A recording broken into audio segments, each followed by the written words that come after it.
I used to tell my students that attachment is the root of suffering, that if you could just let go of wanting things to be a certain way, you'd find peace. I taught this in studios across Melbourne for 31 years, guided thousands of people through breathing exercises and meditation practices designed to release their grip on material desires.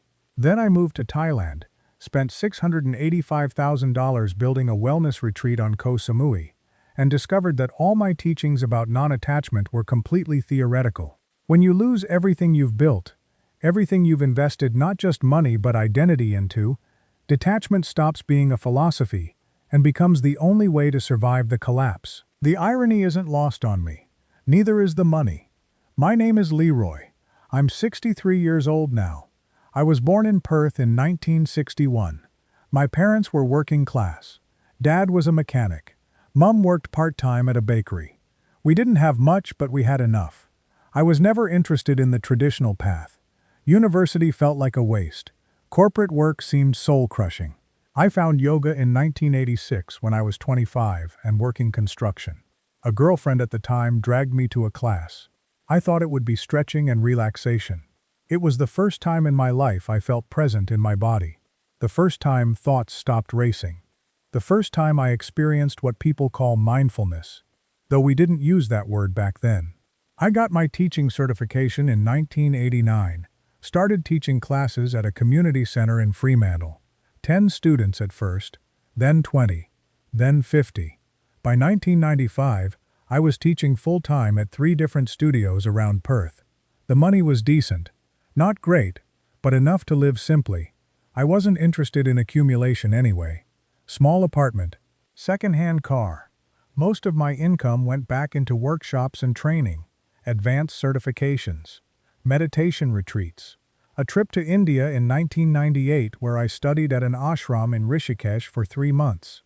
That trip changed my understanding of practice, made it spiritual rather than just physical.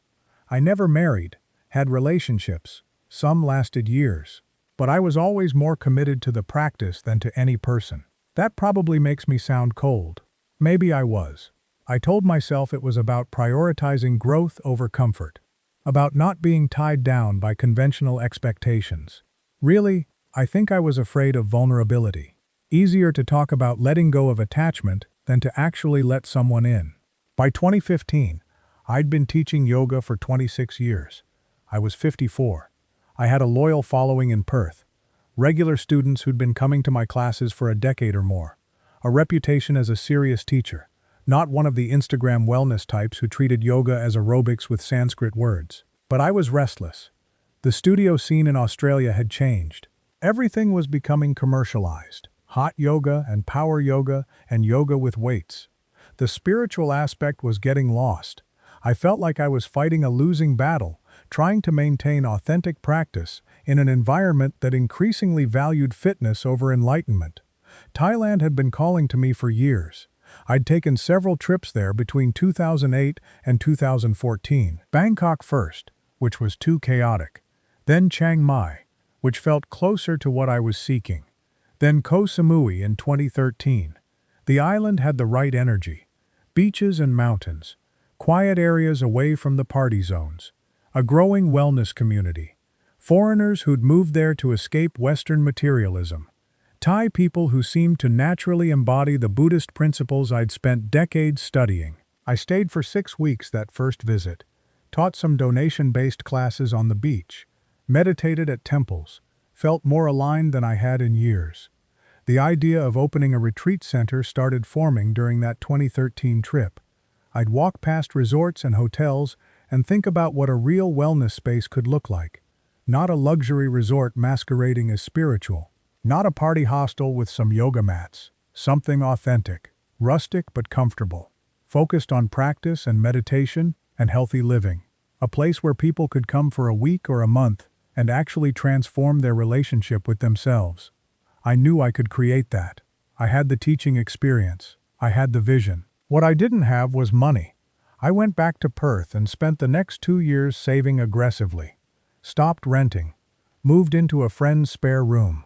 Taught more classes. Started running weekend workshops at higher prices. Invested everything I saved.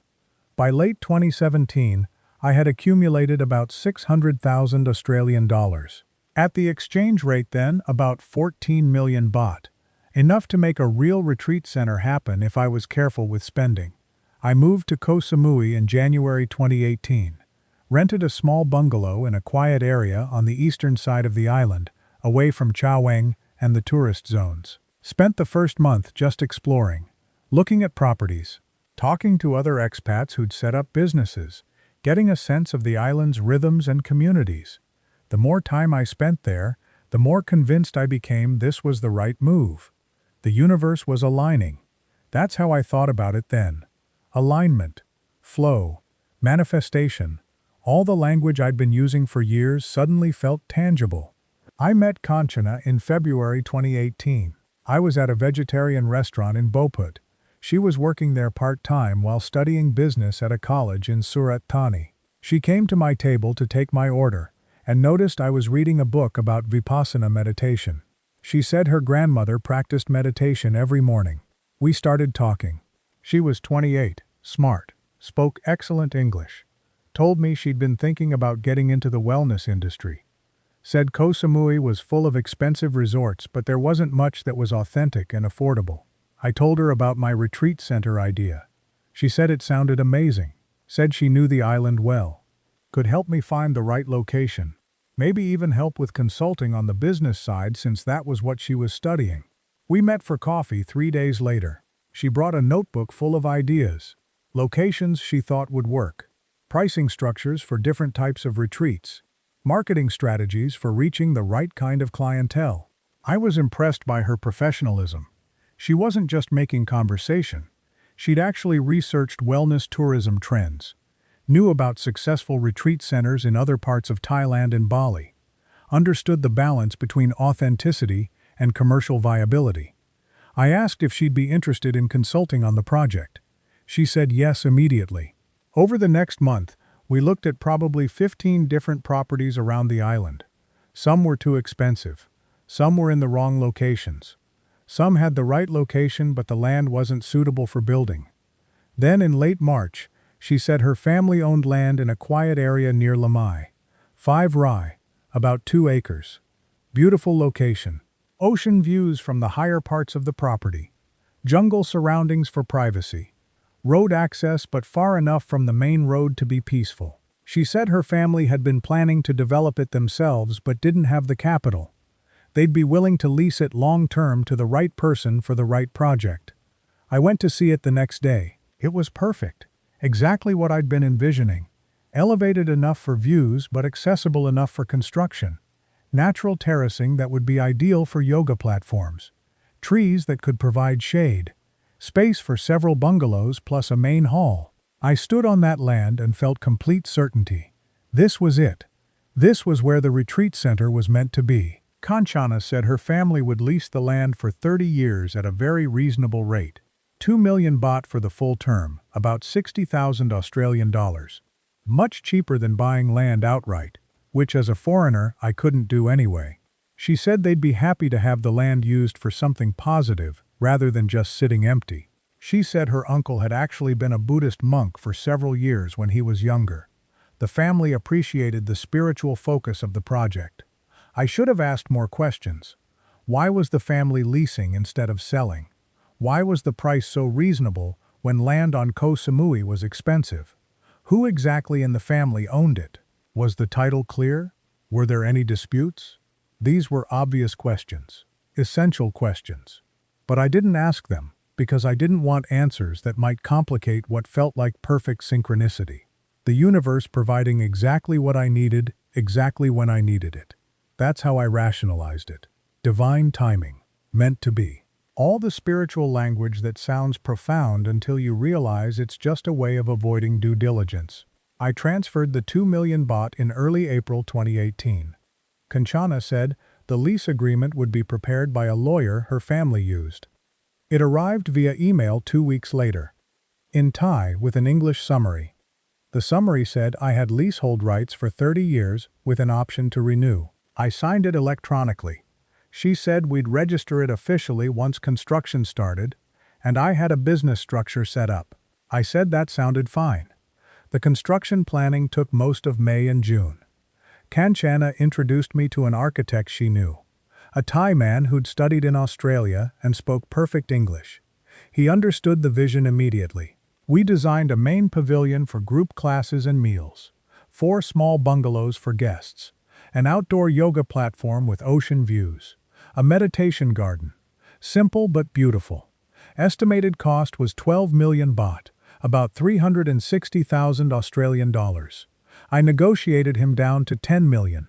Still a lot, but it included everything. Foundation work, buildings, electrical, plumbing, furnishings. He said construction would take 4 months. I transferred the first payment in July. 5 million baht to get started. 50% deposit. Standard practice, he said. The workers started clearing the land that week. I went by every few days to check progress. It was happening. My retreat center was becoming real. I'd wake up before sunrise, do my personal practice on the beach, then head to the site to watch the transformation. Foundation posts going in, concrete being poured, walls starting to rise. Every time I visited, Kanchana was there coordinating with the workers, making sure things stayed on schedule, checking quality. She'd become not just a consultant, but a partner in the vision. By August, the structures were taking shape. The main pavilion was framed. 2 of the bungalows had roofs. The yoga platform was nearly finished. I transferred another 3 million baht.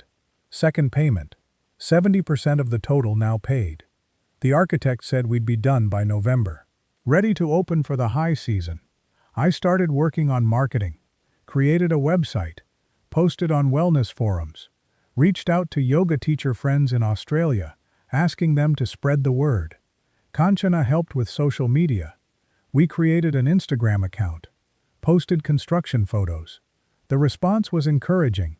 Several people inquired about booking retreats for early 2019. It was during this period that I started noticing small things that didn't quite make sense but that I explained away, because I wanted everything to be okay. Kanchana would sometimes take phone calls and walk away from the construction site, speaking Thai rapidly and tensely. When I'd ask if everything was all right, she'd say it was just family stuff. Her mother wasn't feeling well. Her brother had financial problems. Normal family dynamics. I accepted that because it felt culturally insensitive to push for details. There was also the matter of the lease registration. I'd asked about it several times. When were we going to officially register it at the land office? Kanchana kept saying there were delays with paperwork. The lawyer was waiting for some documents from her family. The land office was backlogged. It would be done before we opened. Don't worry. And I didn't worry because worrying felt like negative energy. I'd meditate on trust, on surrender, on letting things unfold in their own time. In late September, construction was nearly complete. The buildings were finished. Electrical and plumbing were installed. We were working on final touches. Paint, furnishings, landscaping. I transferred the final 2 million baht, 100% paid. The architect said we could do a final walkthrough in 2 weeks. Everything looked beautiful. Better than I'd imagined. Rustic wood construction. Open-air design. Natural materials. Exactly the aesthetic I'd envisioned. That's when I met Pete, Australian guy, maybe 55, living on Samui for 8 years, running a small guest house in Lamai. I'd seen him around but we'd never talked. He approached me one evening at a restaurant, said he'd heard I was building a wellness retreat, asked where. I told him the general area. He got a strange look on his face, asked if it was the land near the abandoned resort project. I said I didn't know about any abandoned resort. There was nothing near my property except jungle and a few local homes. He said there'd been a Chinese development group that tried to build a resort on land in that area 3 years ago. They'd cleared the land, poured foundations, then everything stopped. There was a legal dispute with the landowner. Multiple families claiming ownership. The developers pulled out rather than get involved in a prolonged court case. The foundations were still there, just overgrown with jungle now. He said land disputes were common in Thailand. Sometimes families sold land multiple times. Sometimes ownership records were unclear. Sometimes local officials were involved in scams. He said I should make absolutely certain my lease was registered and the title was clean. I felt my stomach tighten. Asked where this disputed land was exactly. He described the location. It sounded close to mine. Maybe adjacent, maybe the same. I told him my lease was being registered. Everything was handled by a lawyer. He said that was good, but he strongly recommended I go to the land office myself and verify. Don't just trust what someone tells you. Actually see the registered documents. I said I would. I called Kanchana that night.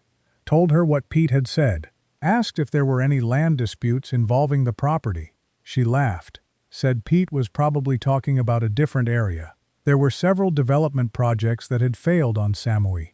People got confused about locations. Our land had been in her family for generations. Clear title, no disputes. But she understood my concern. She'd have the lawyer prepare everything for registration the following week. We'd go to the land office together. I wanted to believe her. I meditated on it, tried to find clarity, tried to access intuition. But underneath the breathing and the mantras, there was a knot of anxiety that wouldn't dissolve. I'd spent nearly $450,000. 2 million baht for the lease, 10 million for construction. I had about 150,000 left in savings. If something was wrong with the land, if there was a dispute, if the lease wasn't valid, I'd built an entire retreat center on property I had no legal right to use. The following week came and went. Kanchana said the lawyer was still preparing documents. The week after that, she said her uncle, who co-owned the land, was traveling and needed to be present for registration. I started visiting the construction site daily.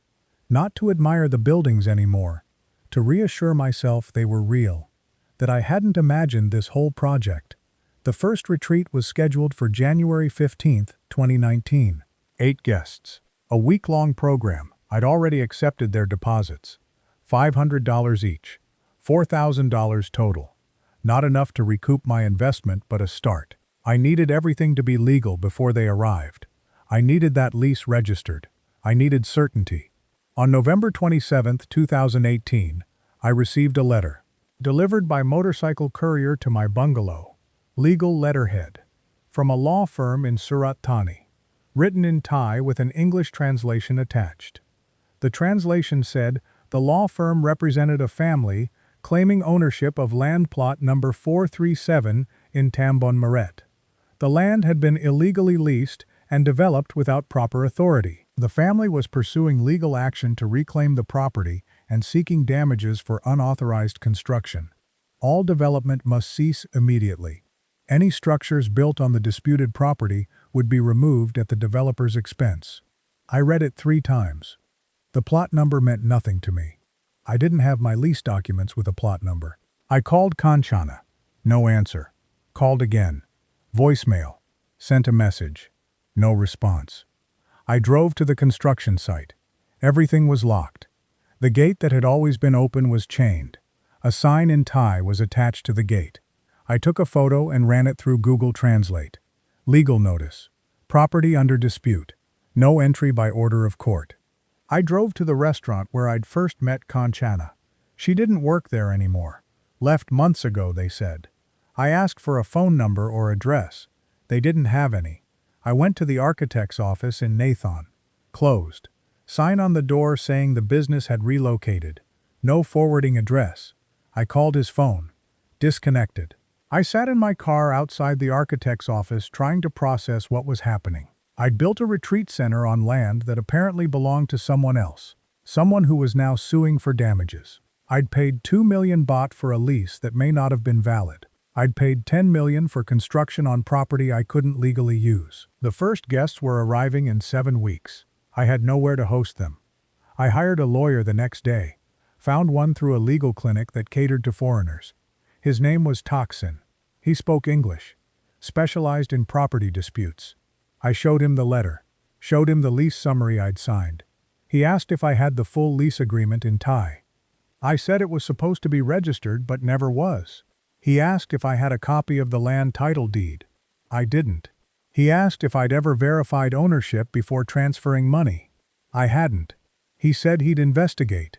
Requested copies of the land registry records for the plot number mentioned in the letter. It took a week to get them. When he showed me the documents, I understood how completely I'd been scammed. The land was registered to a family who'd been disputing ownership with another family since 2012. There had been multiple court cases, multiple injunctions. The land had been frozen. No legal transactions were allowed pending resolution of the ownership dispute.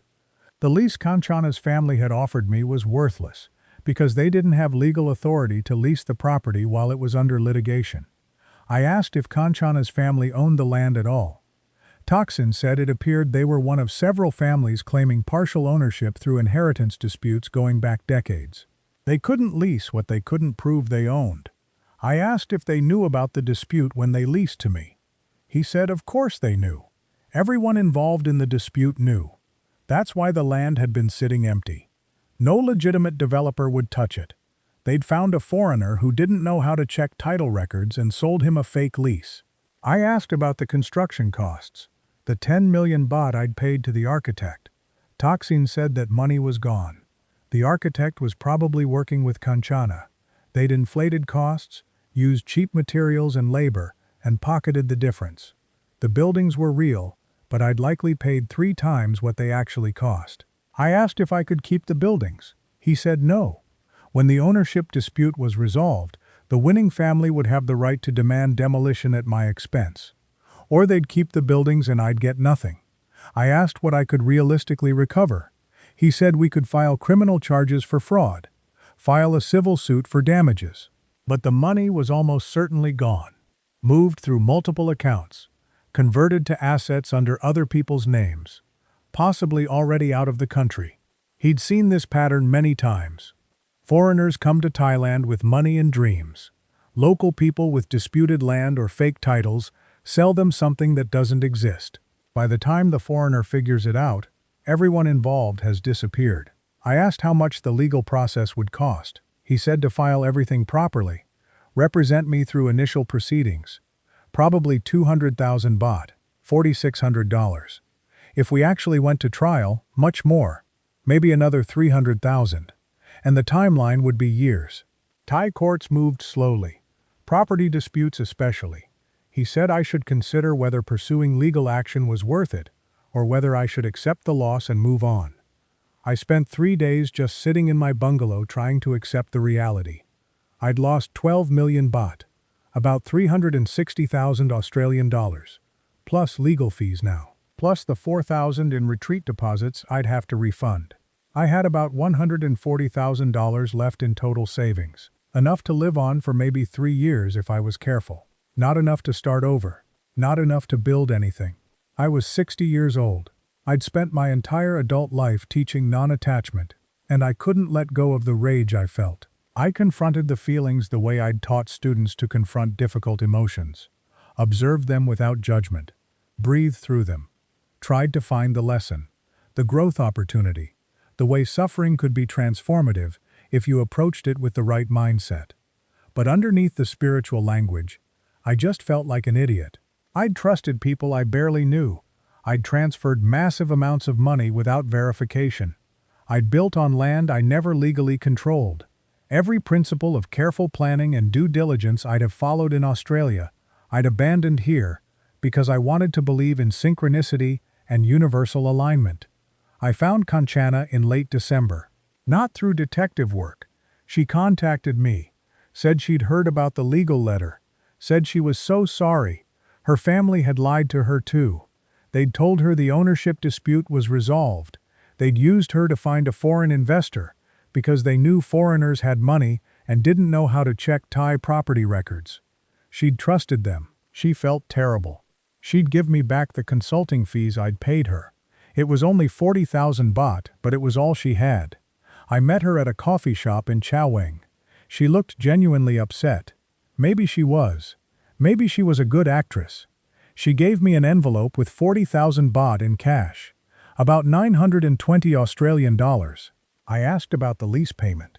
The 2 million baht. She said her uncle had taken that. She didn't have access to it. I asked about the construction payment. The 10 million baht. She said the architect had handled that. She'd just been coordinating. I asked if she'd known about the dispute. She said no. Then yes. Then she started crying and said she'd suspected something was wrong, but her family had pressured her and she needed the money, and she was sorry. I didn't yell at her. I'd processed enough of the anger by then. I just asked her to tell me the truth. All of it. She said her family had been trying to develop that land for years, but couldn't because of the ownership dispute. They'd sold fake leases to 3 other foreigners before me. Germans, British, 1 American. All of them had lost money. Most had left Thailand. One was still trying to fight in court but losing. The family saw it as easy money. Find foreigners who wanted to build something. Offer land at good prices. Take their money. Disappear when the dispute came to light. She'd been part of it with me because her uncle had offered her 20% of whatever they made. That was 400,000 baht from the lease alone. More than she'd make in 2 years at the restaurant. I asked where the money was now. She said her uncle had bought 2 cars and a motorcycle. Her mother had paid off debt. Her brother had gambled some of it. The rest was spent. There was nothing left to recover. I asked why she'd contacted me now. She said because she felt guilty, because she was thinking about karma, because maybe if she confessed, it would balance out the bad energy she'd created.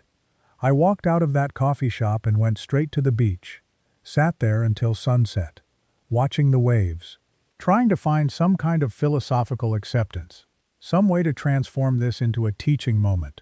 I'd spent 30 years telling people that clinging to outcomes causes suffering, that letting go creates freedom, that everything is impermanent. Now I had to actually practice what I'd been preaching. By January, I'd canceled the retreat, refunded the deposits, notified everyone who'd inquired that the center wouldn't be opening.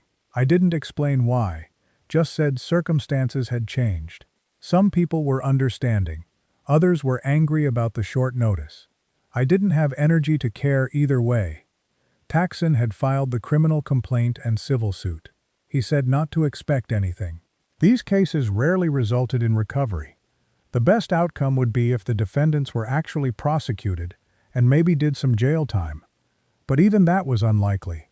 Police didn't prioritize fraud cases against foreigners. Too complicated.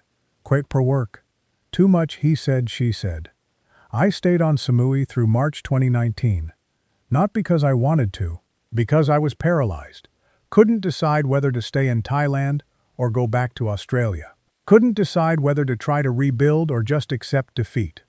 I'd drive by the construction site sometimes. The buildings were still standing, starting to look weathered, vines growing on the walls. It looked like ruins from an abandoned project, which I guess it was. I flew back to Melbourne in April 2019, 61 years old, about $130,000 in savings. No business, no plan, no idea what to do next. I'd left Australia as someone with a vision, returned as someone who'd been comprehensively fooled. I'm 63 now. I live in a small apartment in Fitzroy. I teach occasional yoga classes at a community center, not as a career, just to stay active, just to maintain some connection to practice. The money I have left is invested conservatively, enough to live simply, not enough to ever build anything significant again. I don't think about Kanchana much anymore. I don't think about the retreat center. When I do, it's less with anger and more with a kind of detached curiosity. How did I let that happen? How did someone who'd spent decades studying mindfulness and awareness become so completely unaware? How did I mistake desire for destiny? The answer is simpler than I wanted it to be. I wanted something so badly that I abandoned discernment. I wanted to believe I was being guided by the universe, rather than being manipulated by people who saw an opportunity. I wanted the retreat center to be my legacy, something meaningful I'd created, something that would outlast me. I was so attached to that vision that I ignored every sign it was built on nothing.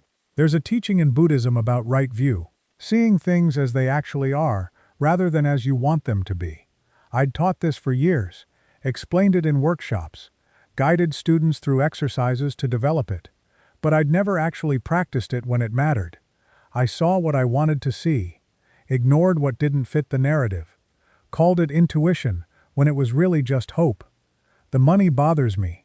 $360,000 is a lot. It represented years of saving, years of teaching, years of living simply so I could eventually build something significant.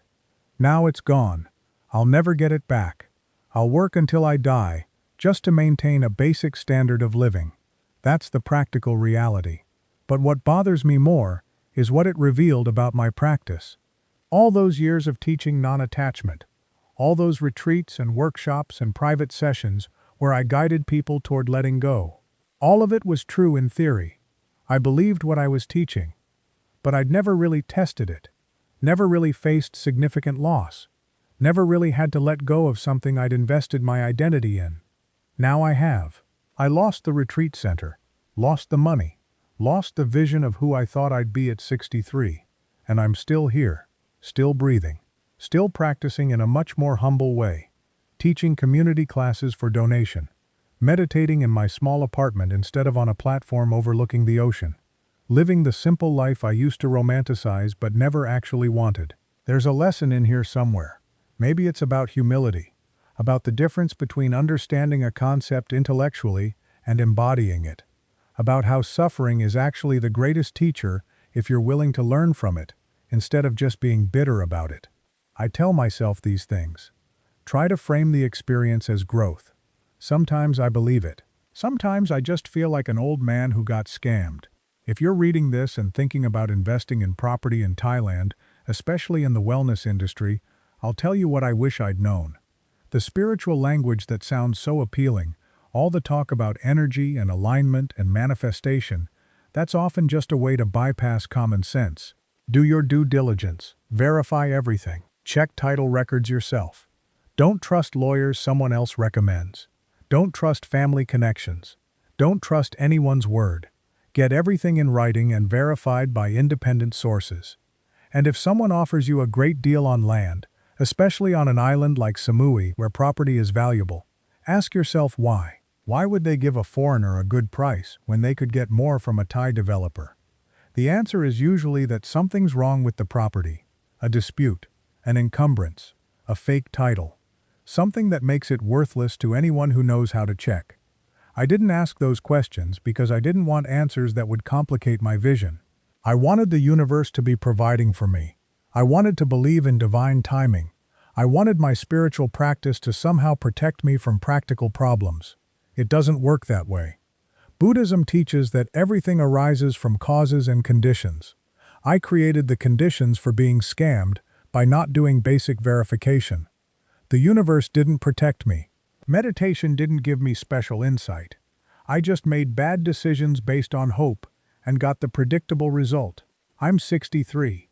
I have enough money to live simply until I die. I teach yoga occasionally. I practice daily. I've let go of the retreat center dream.